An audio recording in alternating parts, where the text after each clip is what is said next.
First up then, it is the burning story of the day, and lots has been already coming out of it. You've had Nirav Modi's lawyer now coming in and saying that there are no substances to the allegations that have been made against him. He is in fact drawing parallels of this scam with that of 2G as well as Bofors before it, saying that like those matters, this case too shall collapse over the due course of time. Agencies are making noise in the media, but they will not be able to prove charges, and he is expressing confidence that Nirav Modi will be found not guilty of the allegations against him. As the turn keeps taking, and with both lenders as well as borrowers now sharing their side of the story, there have been a lot of developments in the last 24 hours on the situation. Let's understand the impact on the banking sector, also on what this means as far as the perception of lending to the gems and jewelry space goes, and of course around PSU banks and their practices. Ashvin Parekh, managing partner at Ashvin Parekh Advisory Services, is with us on that. Good to have you, Mr. Parekh. Each day there are new revelations around the PNB fraud case. Do you believe that there is more pain left in this case? I mean, the ramifications, the impact, even the amount could be much beyond what is being discussed at the moment, at least?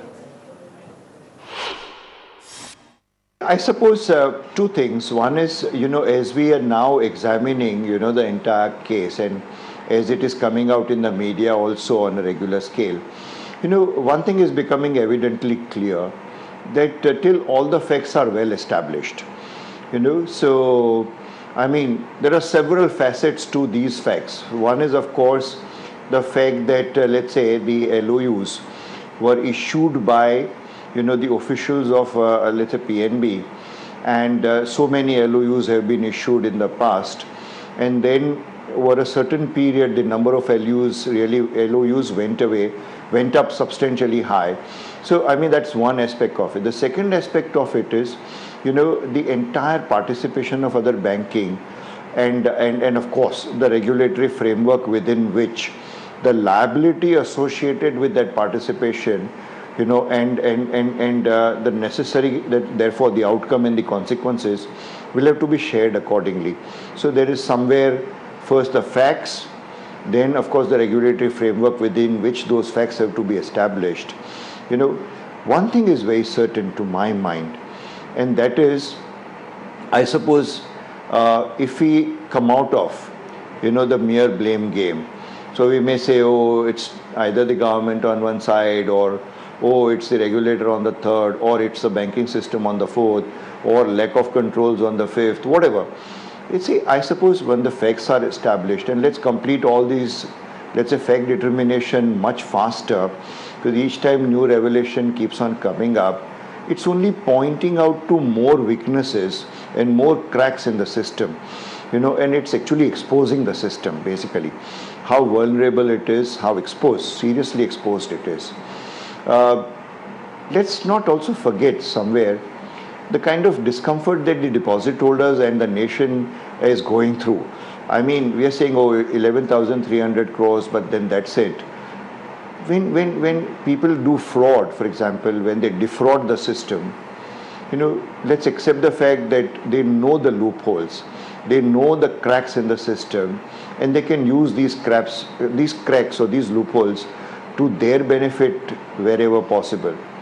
Let's also accept the fact, that the Indian banking system is a very dispersed one.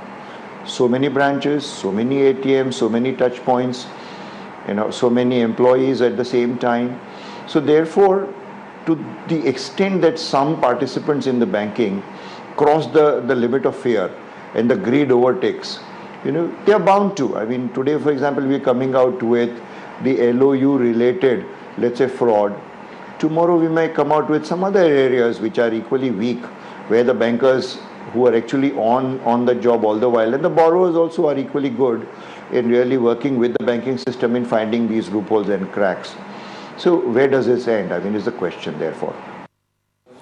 Right, but Mr. Parekh, the fact remains that there has been no accountability that's been fixed in this case so far. Even RBI has clarified that it's not asked PNB to make full payment yet. PNB itself saying that, we're not going to do anything until liability in this case is fixed. Ultimately, somebody has to pay up. Somebody is responsible. Who is it? So now see, the larger question that I have in my mind is, let's say that some larger structural organization, I mean, we can't leave it to the banks and to the boards of the banks. There has to be something in the system, which is to address. So if that structure does not exist, for example, if the regulator doesn't want to directly get into it, then maybe we will have to create some structure which is above the banks and above, let's say, which can really examine.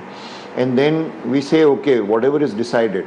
I mean, if we go through the judiciary system also, then once again, the judiciary system also will have to resolve this, on a very quick basis, because we can't let this continue. If we continue with this and then the year end happens, what do we have? I mean, we have the banking system, all the participants providing for, the entire amount. So the amount may not remain just 11,300 crores. It may swell to a much larger number, 18, 19, 20,000 crores, or almost twice as much.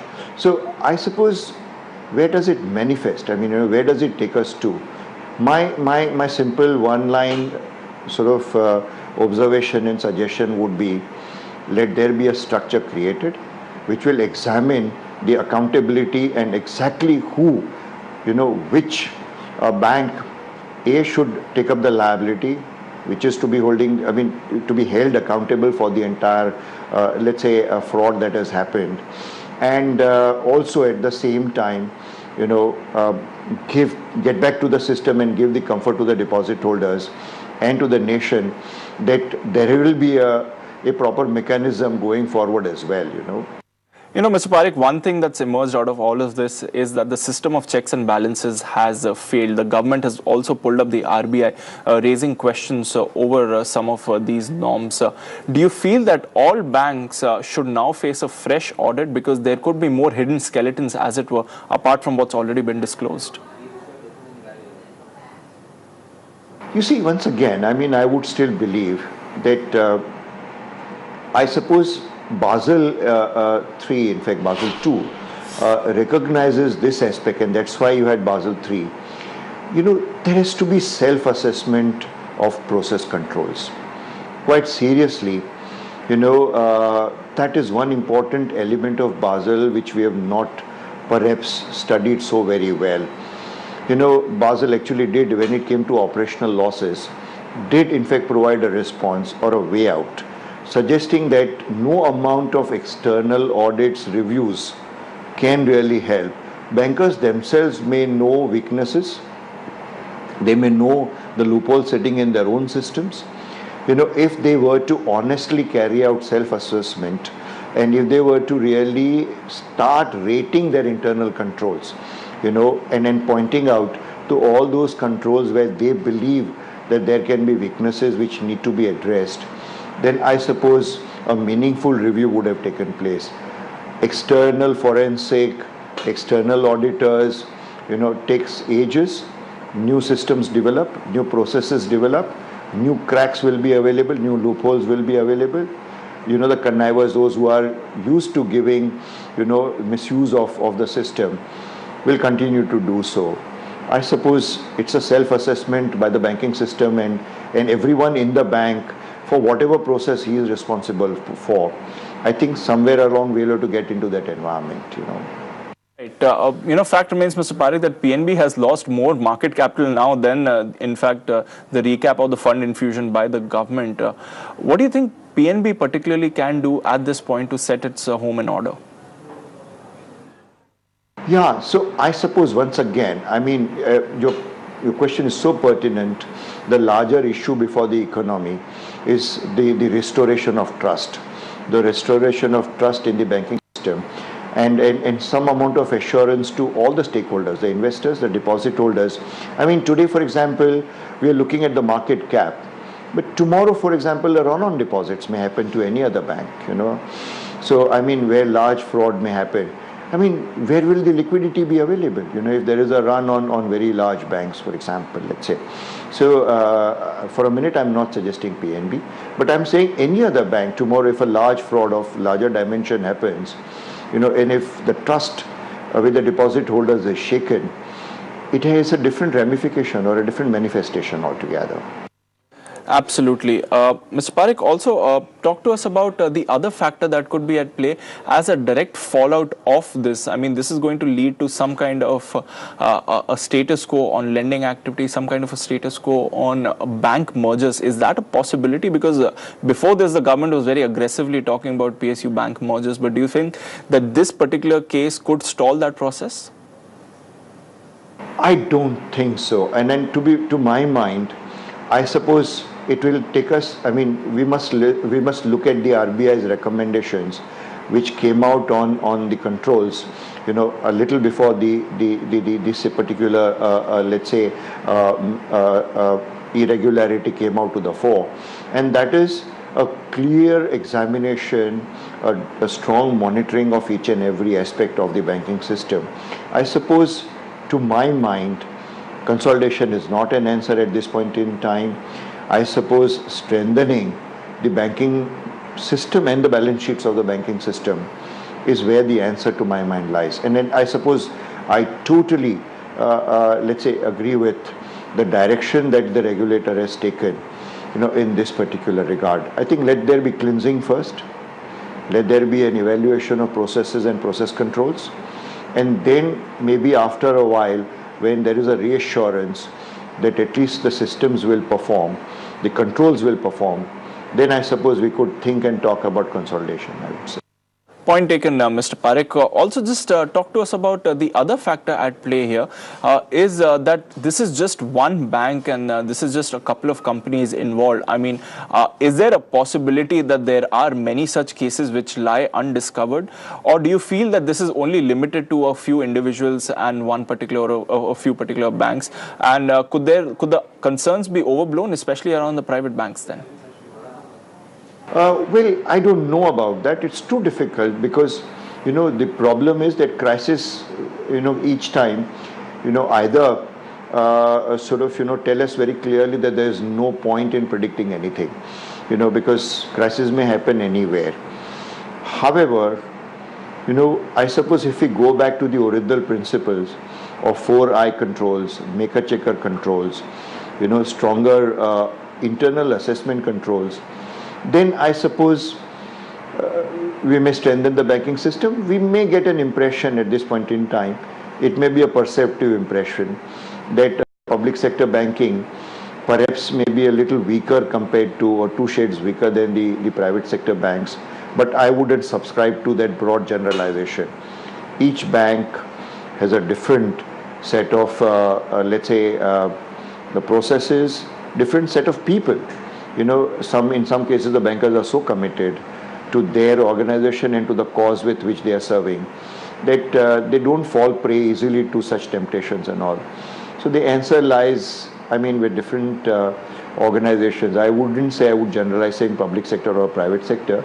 The order of governance in public sector does demand a review. That, right from PJ Nayak committee report, it's getting very clearly established that needs a thorough review basically. There is need of a thorough review. No one's denying that. Ms. Parekh, before I let you go, let me also ask you about the other developing story, the Rotomac case. Of course, this is not something new, has been in the news for a while, has already been declared a willful defaulter. But it is a big amount that we're talking about, over 3,600 crore rupees here. You said governance review is needed and no one's disputing that. But what else can really be done both at the regulator as well as the bank levels to minimize cases like these in the future? I don't know about minimization, but I would say that if the bad blood is flowing, it has to come out of the system. Whether it comes out today, it comes out tomorrow, it has to come out of the system. And to that extent, I suppose we may have to also, as mature, responsible people, take these things into its stride and say, look, let everything, that has to be reported, examined, reviewed and analyzed. Let it just come to the fore, and I'm glad media is playing a very constructive role in this as well, in bringing, this to attention of not just the nation, but all the stakeholders as well. I suppose my answer says, let these things happen. Let all the bad blood come out. and then I suppose the cleansing can be much better accordingly. That's very nicely put. Let the bad blood come out before the cleansing process can begin. Mr. Parekh, always appreciate your view. Thanks so much for joining in today and sharing your views on the very pertinent topic of the PNP fraud case and what it means for the banking sector as well as the lending environment as a whole. Away from that, cement companies are also in focus. Petcoke prices continue to rise. There are other input cost pressures as well at play for the cement sector. Rajesh Kumar